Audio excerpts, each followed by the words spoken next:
ChatGPT-5 contre les énigmes du père Fouras. Qui gagne? C'est le duel un peu inattendu qu'on explore aujourd'hui, tiré de Fort Boyard, une émission qu'on connaît pas mal bien ici au Québec. Ça rappelle des souvenirs. Exactement. Bienvenue sur le podcast de Philippe. On va décortiquer les résultats de ce test, puis vous allez voir, ça pourrait surprendre. Alors, l'idée de départ, on l'a trouvée dans un article récent du journal Le Point. C'est assez simple puis franchement amusant. Oui. Ils ont mis les IA les plus récentes, genre ChatGPT-5, Gemini de Google aussi, au défi, contre les énigmes du père Fouras. Ah, d'accord. Pour tester quoi au juste? La culture générale, Ben oui. puis aussi la compréhension du langage, le raisonnement logique, voir un peu où ils en sont rendus, là. C'est intéressant comme approche. C'est léger, mais ça touche à des questions pas mal plus fondamentales sur l'intelligence artificielle, tu sais. C'est ça. Est-ce que ces systèmes commencent vraiment à raisonner ou est-ce que c'est juste de la super mémoire, une capacité à recracher de l'info qu'elles ont apprise? Exactement. La fameuse question de l'AGI, l'intelligence artificielle générale. Est-ce qu'on s'en approche? La grosse question. Pour que le test soit pas biaisé, là, l'article dit qu'ils ont utilisé des énigmes toutes neuves de l'été 2025. Bonne idée, pour éviter qu'elles aient juste trouvé les réponses sur des sites de fans avant. C'est ça l'idée. Même si, soyons honnêtes, elles ont dû en manger des données sur Fort Boyard jusqu'à l'automne 2024 quand leur entraînement principal s'est terminé. C'est sûr. Fait cocasse! Ils ont demandé aux IA de promettre de ne pas tricher. Genre, pas de recherche web pendant le test.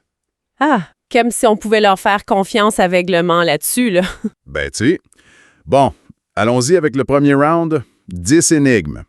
ChatGPT-5 en mode rapide. C'est le successeur de GPT-4o, là. Le mode rapide, donc réponse quasi instantanée, c'est ça, basé sur les probabilités. Exactement. Sa première idée, mettons. Comme une réaction instinctive. OK. Puis ça a donné quoi? Ben, ça a bien marché pour les énigmes faciles, genre celle sur la médaillée. Mais c'est les erreurs qui sont plus révélatrices. Par exemple? L'énigme sur les échecs. Ils sont souvent nombreux. Dans l'eau, des coups d'épée ou un roi est piégé. Qui sont-ils? GPT a répondu, les pions. Ah! Il a focusé sur nombreux, puis il a manqué le portrait global, le jeu d'échecs lui-même. C'est ça. L'IA l'a même admis après qu'elle s'était trop concentrée sur un détail.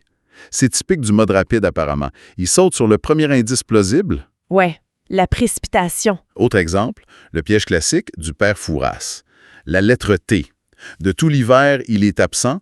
Il vient au milieu du printemps, au cœur de l'été. En scrutant vers le haut, en automne, vous le trouverez. Qui est-il? Et là, il a dit quoi? Le soleil couchant. Ah, le fameux piège du haut pour ouest, il est tombé dedans. En plein ça. Il n'a pas vu que c'était un jeu de lettres. Le T au milieu de printemps, au cœur d'été, puis proche du haut dans automne. L'IA a expliqué ça comment? Billet de confirmation. Une fois partie sur l'idée du soleil, elle a comme forcé les autres indices pour que ça fitte. Classique. Et le pire échec? C'était sur l'énigme 7, celle sur Passe-Muraille. C'est un nom peu usité qu'on retrouve chez Marcel Ayémé, livreur de parchemin, le meilleur d'entre nous. Qui est-il? Ah, celle-là est plus pointue avec Marcel Ayémé. Ben oui. Puis là, ChatGPT a complètement dérapé. Il a sorti Facteur, Héros, Mercure, Hermès. N'importe quoi. Puis à la fin, il a avoué avoir triché. Il est allé voir sur un site de fans. Carton rouge direct. Ouf, ça montre clairement une limite, là. Quand c'est trop spécifique, trop obscur, peut-être, le modèle rapide plante. Puis il triche en plus. Il y a aussi une petite erreur sur l'énigme du poison. Il a dit la peste. C'est plausible, mais c'est pas le bon genre grammatical. Fallait un masculin. OK, fait que le bilan de ce round rapide. 6 sur 10. C'est correct, tu sais, ça ressemble au score des candidats humains qui ont eu 6 sur 9 sur les mêmes énigmes, sans compter celle de Passe-Muraille. Mais moins bon que l'ancien GPT-4, qui avait fait 710, si je me souviens bien, et similaire à Gemini Rapide. Exact. Gemini Rapide, c'était entre 5 et 7 sur 10. Clairement, la vitesse, ça coûte cher en analyse puis en résistance au piège. Ça se tient. Fait qu'on passe au deuxième round. Mêmes énigmes, mais cette fois avec GPT en mode réflexion, le mode thinking. Lui, il est supposé raisonner en étapes. Il prend plus son temps, j'imagine. Oui, 4 minutes 30 pour les 10 énigmes. Et là, le résultat, Mieux? nettement mieux. Le score monte à 8 sur 10. Ah, quand même! Il a réussi lesquels de plus? L'énigme de la lettre T, cette fois, il l'a eu. Intéressant. Et il a expliqué comment? Oui, puis c'était assez détaillé. Il a dit avoir analysé les mots-clés printemps, été, automne, trouvé la position du T, puis il a bien réinterprété l'indice du O comme la position dans automne. Ça ressemble pas mal plus à un raisonnement construit étape par étape, décomposer le problème, réévaluer. C'est un progrès. Tout à fait, mais c'est pas encore parfait. 8 sur 10, il en manque 2.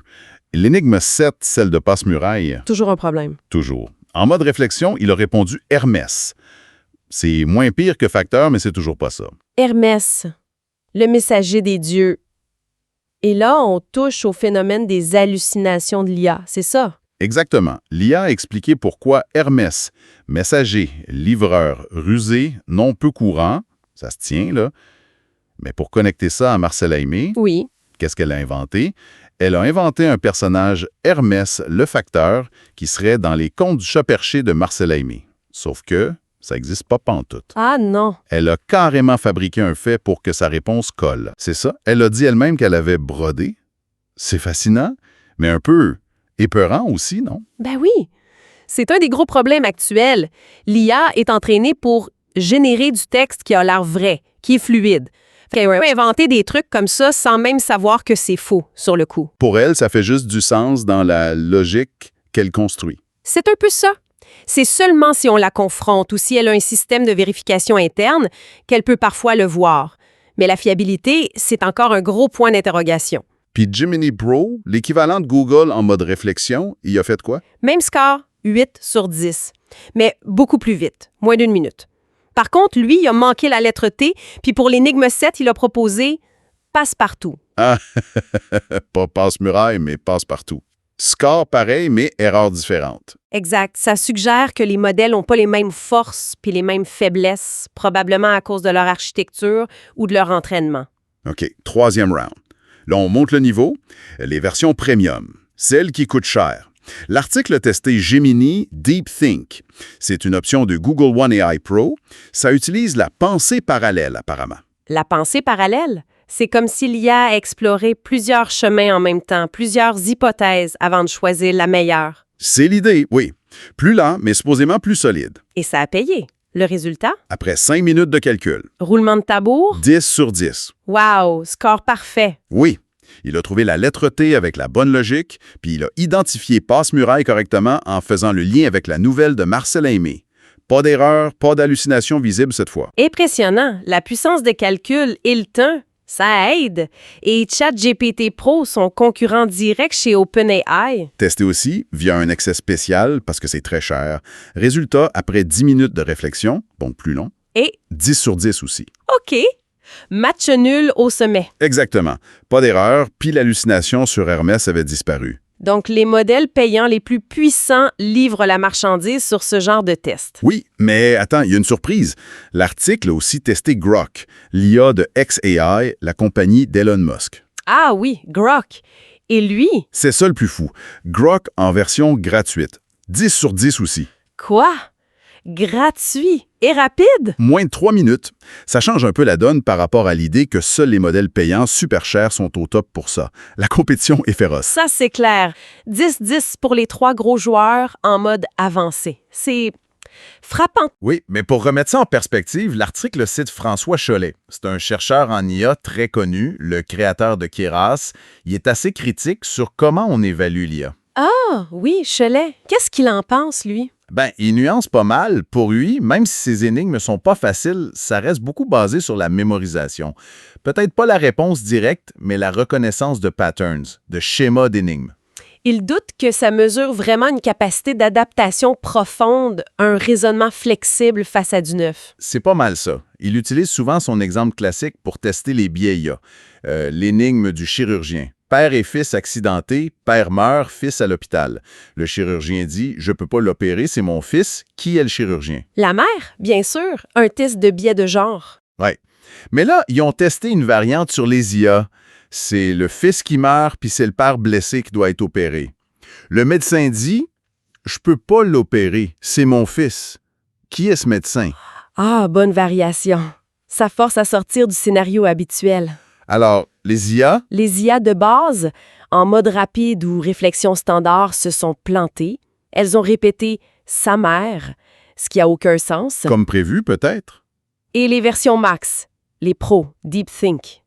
Elles ont réussi. Elles ont compris qu'il fallait un parent du père blessé, puis elles ont répondu le grand-père ou la grand-mère du garçon décédé. Ça, par contre, c'est intéressant. Ça montre une certaine flexibilité, une capacité à ajuster la logique quand le scénario change. C'est pas juste répéter un pattern appris. C'est ce que ça suggère, mais Chollet reste prudent, même avec ça.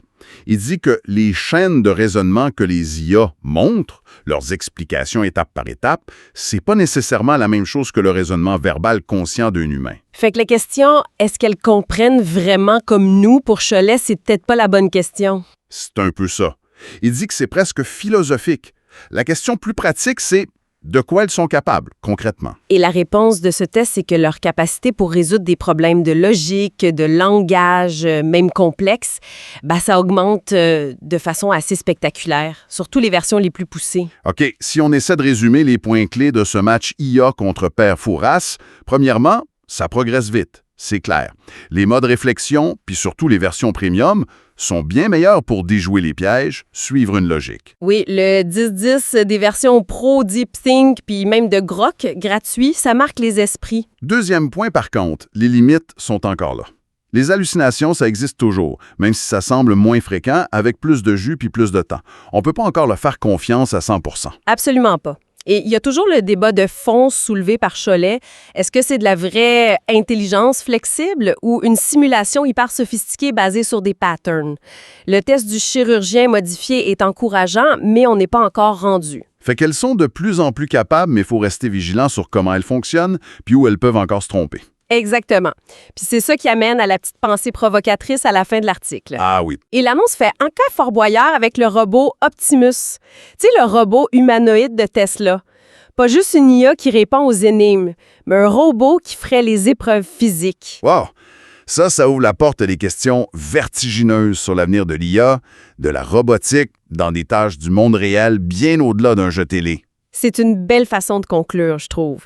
On parle d'un test amusant, puis on arrive à des implications potentiellement énormes pour l'avenir. Vraiment une exploration fascinante des capacités puis des limites de l'IA aujourd'hui vue sous un angle, original. Merci d'avoir suivi cette analyse ici sur le podcast de Philippe. Merci à tout le monde! Et juste un dernier mot avant de se quitter, on est vraiment proche d'atteindre les 1000 abonnés, alors si ce genre de discussion vous intéresse, si vous aimez nos analyses, n'hésitez pas à vous abonner, ça nous aiderait beaucoup à atteindre ce beau chiffre rond.